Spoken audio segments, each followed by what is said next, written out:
우리는 매일 도시를 지나칩니다. 익숙한 거리, 늘 보던 건물, 당연하게 건너는 다리. 하지만 이 도시가 처음부터 지금의 모습이었던 적은 없습니다.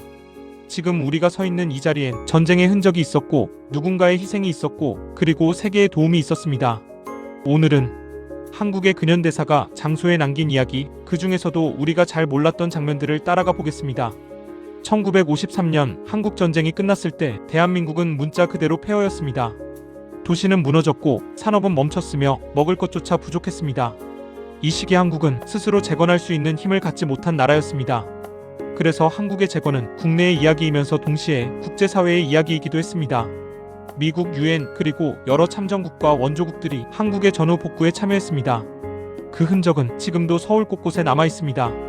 서울 장충동에 있는 장충체육관. 지금은 공연과 스포츠 경기가 열리는 이곳이 처음 지어졌을 당시 그 의미는 전혀 달랐습니다. 이 체육관은 필리핀 정부의 원조 자금으로 건립된 시설입니다. 필리핀은 한국전쟁 당시 아시아 국가 중 가장 적극적으로 한국을 지원한 나라였습니다. 전쟁이 끝난 뒤에도 필리핀은 단순한 군사 지원을 넘어 한국의 사회 기반 시설 재건에 참여했습니다. 장충체육관은 그 상징적인 결과물 중 하나였습니다.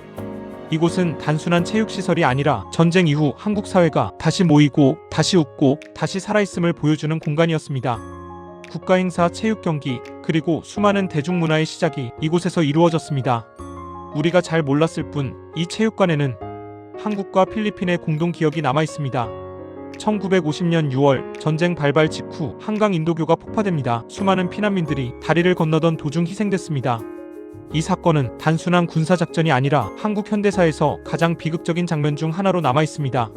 한강의 다리는 단지 강을 건너는 구조물이 아니었습니다. 그 다리는 삶과 죽음의 경계였고 이별과 상실의 상징이었습니다. 전쟁 이후 한강의 다리들은 다시 지어졌습니다. 그 재건 과정에는 미군과 유엔의 기술과 지원이 함께했습니다. 오늘날 우리가 아무 생각 없이 건너는 이 다리들 아래에는 전쟁의 기억과 재건의 시간이 함께 흐르고 있습니다. 서울 용산과 이태원 일대는 전쟁 이후 전혀 다른 길을 걷게 됩니다. 미군 기지가 자리 잡으면서 이 지역은 한국 사회에서 가장 먼저 세계와 접촉한 공간이 됩니다. 외국 음식, 음악, 패션, 언어, 이태원은 한국에서 가장 빠르게 글로벌 문화가 스며든 동네였습니다. 하지만 그 이면에는 기지촌 문제, 차별과 갈등, 그리고 사회적 그늘도 함께 존재했습니다.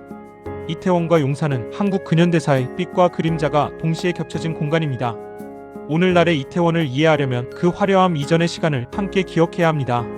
1960년대 한국은 여전히 가난한 나라였습니다. 이 시기에 정부는 하나의 거대한 결정을 내립니다. 철강 산업을 국가의 기반으로 삼겠다는 선택이었습니다. 많은 사람들은 불가능하다고 말했습니다. 하지만 일본의 차관과 국가적 집중 투자를 바탕으로 포항제철이 시작됩니다. 어촌이었던 포항은 산업도시로 변했고 한국은 점차 원조를 받는 나라에서 산업국가로 이동하기 시작합니다. 포항제철은 한국 근현대사의 분기점이었습니다. 지금 우리가 살아가는 이 도시는 단순히 개발된 공간이 아닙니다. 전쟁과 원조, 분단과 재건, 그리고 수많은 선택의 결과물입니다. 장충체육관, 한강의 다리, 이태원과 용산, 그리고 포항. 이 장소들은 말이 없지만 분명히 기억하고 있습니다.